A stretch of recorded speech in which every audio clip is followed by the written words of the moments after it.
Do you want to feel secure when you retire? Did you know it's a proven fact that time speeds up as we grow older? And as a single person, did you also know that the best way to gain wealth over time is real estate? Why do single people, women, need to own their own home? This is what we're going to talk about today, and I'll be right back. Hi, my name is Karen O'Brien, and I am a Berkshire Hathaway Home Services Commonwealth real estate broker associate, blah, blah, blah. I make videos on YouTube. My channel is called Boston and the Burbs, and they're about real estate tips, towns around the Boston area and neighborhoods, profiles, so that if you don't know the area this well, you can look at all these videos and get a vibe for each community if you're trying to pick a place to live. Today I'm going to tell you a story about Gina. Gina is 52 years old and paid rent all her life. She's had multiple jobs. She even had a career switch. And Gina started to realize all her married friends own a home. All her single friends are buying up condos. And she's wondering, oh my God, what am I going to do? Her life was pretty stable now. She made a good income. And she started to think, what kind of Social Security payment am I going to get? What will it cover? And will it even cover my rent? So she started to get serious and crunch numbers. If Gina was 48, that means she was born, I think, in 73. She'll retire in 20 years. What is Gina gonna do? She did the math, which I looked up. Gina's only gonna get $2,400 a month from Social Security. By then, that'll cover her rent. If she owned property, that money could cover her property taxes, part of her utility bills, cell phone, basic living expenses.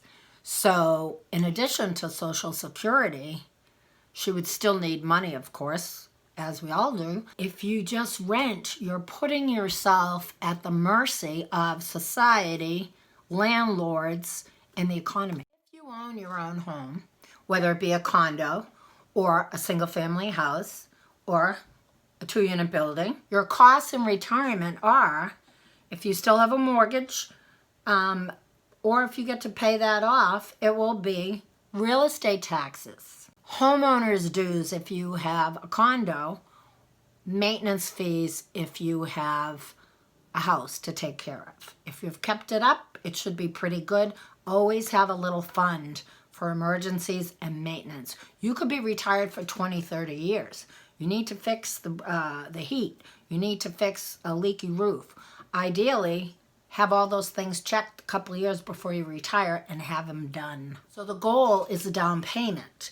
And if you want 20% down, which is what I recommend, especially in this market, the Boston area, you need money for the down payment, which is 20%. If you have some money in the bank now, figure out how much you need to save every month at the end of the year to get to, it might take you a year and a half, 2 years, to get to the point where you're going to have 20% down, you're going to have money for closing costs, which could be $3,000 to $5,000.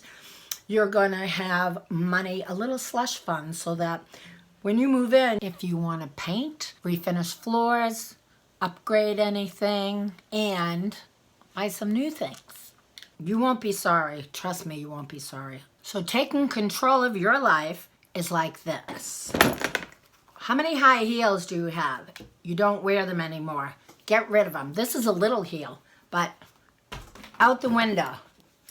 You don't need spiked shoes anymore. Nobody wears them over 40, and they kind of look out of style anyway. Do you need these? How many designer bags do you need? It's time to stop. I don't care if it's the factory outlet or not, but you don't need, 7 designer bags or more. I'm sure some of you have more. Put them on eBay. Keep your favorites, but no more crazy shopping for things that you don't need. Calculate your car purchase versus lease, because you can save a lot of money. If you don't put the miles on there, maybe you want to lease. If you want to own a car, do the math before you make a big purchase like that. Fancy clothes. Well, in the time of COVID, none of us are wearing fancy clothes anymore. But keep your basics. Start dressing a little more basic. You can buy expensive clothes, but less of them. Put that money toward your down payment. Eating out. With COVID, cut down. Well, I'm guessing a lot of you are cooking. I'm single and I cook a lot more, and I only started doing takeout recently, which is, 6 months into COVID. This is step one. So if, and I'm focused on, a lot of you have money in the bank, but for the ones who only have a little money in the bank, this is how to shrink your day-to-day living. And it's not that hard, especially I'm talking to people 30s, 40s, 50s. Once you hit your 40s, you own an awful lot of things. Spend wisely. So count on property taxes, homeowners dues, a little bit of maintenance, utilities, and food. You can live in your house when you are 67 to 77 to 87, maybe even to 97. And those are pretty fixed costs, and you'll feel secure when you retire. Otherwise, you're a slave to the economy, to the price of renting. It's not a good feeling. And my goal is to give you a good feeling and a secure future. So start planning, save yourself and your future. Be empowered. Be empowered. Ask me anything. I'll help you out. I can be your motivator. Thank you so much for watching. Hopefully you'll watch a few more of these videos. I discuss all kinds of real estate tips, and I would be delighted to answer any special questions or actually suggest some topics. I'd be happy to make another video on a special topic that you find interesting. Please subscribe. Check out my videos. Give me a thumbs up if this was helpful, and have a great day. Empower.